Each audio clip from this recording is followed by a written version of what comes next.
जब किसी बच्चे को उसका मनचाहा कॉलेज मिलता है या जब उसके सपनों को पूरा करने की पहली अपॉर्चुनिटी हाथ लगती है, तो उस एक बच्चे में नहीं, उसके पूरे परिवार की आंखों में उम्मीद चमकती है।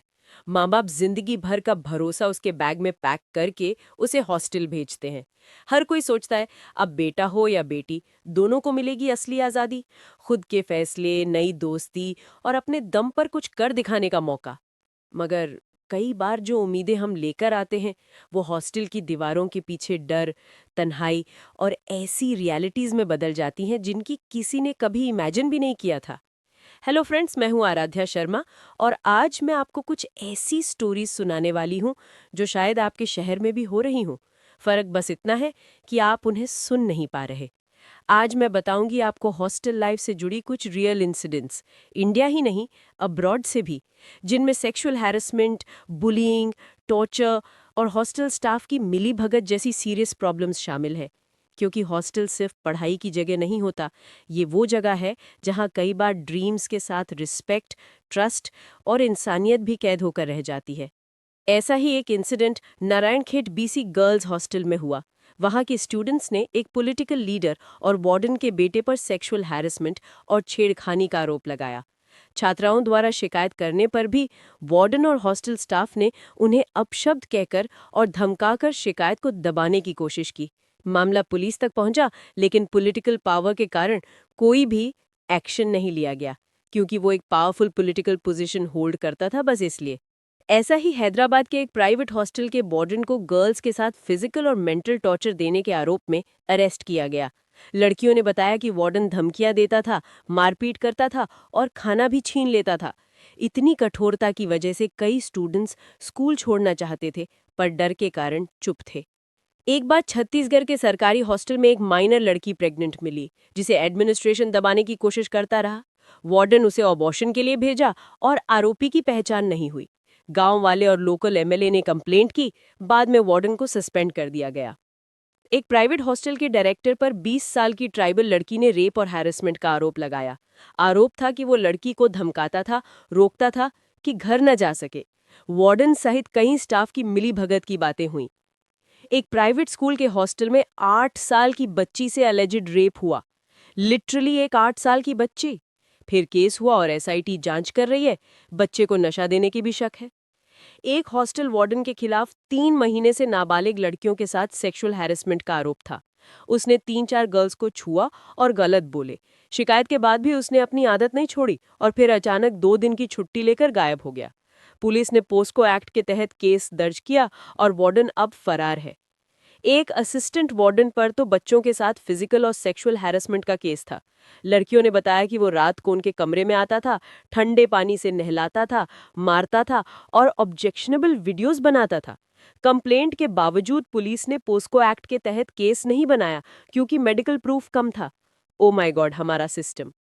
ऐसा सिर्फ लड़कियों के साथ ही नहीं होता, लड़के भी ऐसा हैरेसमेंट रोज फेस करते हैं। ओडिशा के ट्राइबल हॉस्टल्स में साफ सफाई और सिक्योरिटी बहुत खराब है, जिसकी वजह से वहाँ के स्टूडेंट्स की लाइफ बहुत टफ है। रेशियल डिस्क्रिमिनेशन और सैनिटेशन की कमी के चलते कई स्टूडेंट्स ने सुसाइड तक किया है, जो मेंटल हेल्थ निग्लेक्ट दिखाता है। एक वार्डन को 3 माइनर लड़कों को सेक्सुअल हैरेस करने पर 20 साल की सजा हुई। ये केस 2022 का है, जहां वार्डन बच्चों को पकड़कर जबरदस्ती करता था। थैंक गॉड वो आरोपी अब जेल में है। एक हॉस्टल के वार्डन पर तो 17 लड़कों के साथ सेक्सुअल अब्यूज के एलिगेशंस थे। कंप्लेंट के बाद पुलिस ने उसे अरेस्ट किया और सीनियर वार्डन को भी एक्शन ना लेने की वजह से हिरासत में लिया गया। ये सब सिर्फ इंडिया ही नहीं होता, पर विदेशों की हालत तो इससे भी खराब है। जोहानिसबर्ग के नैन्सफील्ड हॉस्टल में 14 साल की लड़की के साथ वार्डन ने बार बार सेक्सुअल हैरेसमेंट किया। जांच में पता चला कि और भी लड़कियां ऐसी प्रॉब्लम फेस कर रही थी और कॉलेज एडमिनिस्ट्रेशन ने ही सब कुछ छुपाया था। 2016 में फ्रांस की एक फीमेल टूरिज्म स्टूडेंट को एक मेल हॉस्टल में एक लड़के ने पहले सेक्सुअली हैरेस किया, फिर मर्डर कर दिया। ये केस नॉर्थ क्वींसलैंड में हुआ और ऑस्ट्रेलियन मीडिया में डिस्कशन हुआ कि हॉस्टल की सिक्योरिटी पर सवाल उठते हैं। 2018 में ऑक्सफोर्ड यूनिवर्सिटी, जो वर्ल्ड की बेस्ट यूनिवर्सिटीज मानी जाती हैं, उसके एक हॉस्टल में एक लड़की ने कंप्लेंट की कि उसके रूममेट ने पार्टी के बाद उसके साथ रेप किया।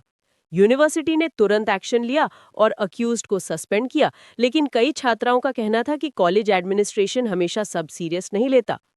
ये हालत है वर्ल्ड के कुछ सबसे बेस्ट इंस्टीट्यूशंस की।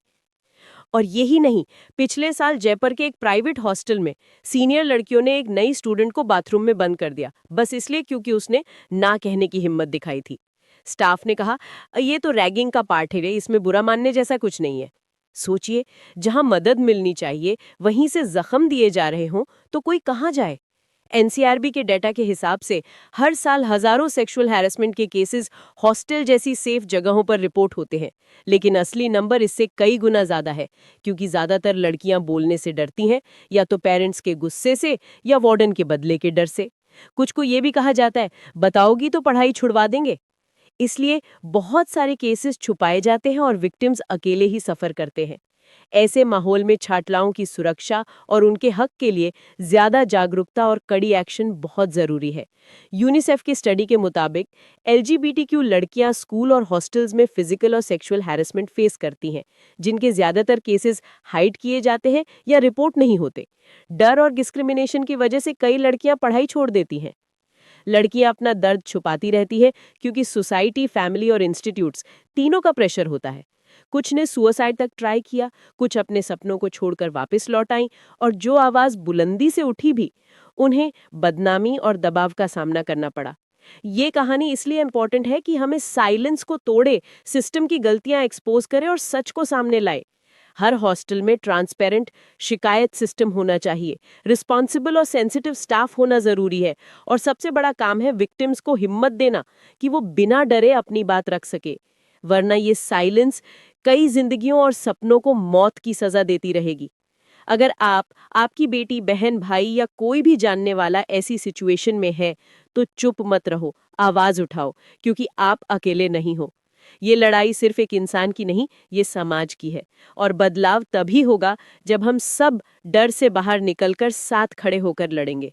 और इसी उम्मीद के साथ मैं आराध्या शर्मा आपसे विदा लेती हूँ, और आपसे ये रिक्वेस्ट करती हूँ कि इस वीडियो को ज्यादा से ज्यादा लोगों तक शेयर करो, जिससे ये सच्चाई सभी लोगों तक पहुंचे। और लाइक और सब्सक्राइब करना मत भूलना। Bye bye, thank you.